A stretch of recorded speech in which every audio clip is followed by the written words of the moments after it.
खोल समुद्रातील मासेमारी व्यवसाय 1 जून ते 31 जुलैपर्यंत बंद होता। पावसाळी हंगामामुळे 2 महिन्यांसाठी खोल समुद्रातील मासेमारीसाठी असलेली बंदी आता उठणार आहे।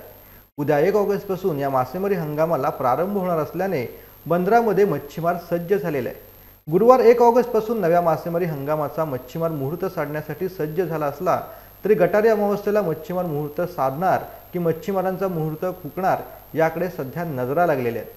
महाराष्ट्र सागरी मासेमारी नियमन अधिनियम 1981 व सुधारणा अध्यादेश 2021 अन्वये 1 जून 2022 ते 31 जुलै 2022 दोन्ही दिवस धरून 61 दिवस या कालावधीत महाराष्ट्र राज्याच्या क्षेत्रीय सागरी क्षेत्रात यांत्रिकी नौकांना मासेमारी करण्यास बंदी घालण्यात आली होती। ही पावसाळी मासेमारी बंदी यांत्रिकी मासेमारी नौकांना लागू करण्यात आलेली होती।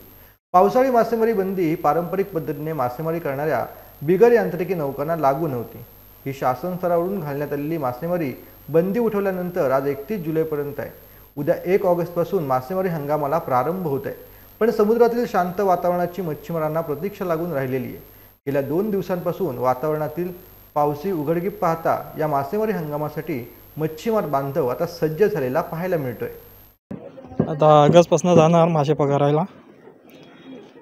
आता सगळी तयारी चालू आहे आणि 5-6 बोटी जाणार आपण 1 ऑगस्टपासून। आणि किती खलाशी आणि काय बोटीला असते तुमच्या? ती 8 माणसं असतो आपण। तांडेलवरून 8 माणसं आहेत। वातावरण पोषक आहे का आता? आता वातावरण आहे, बरोबर आहे।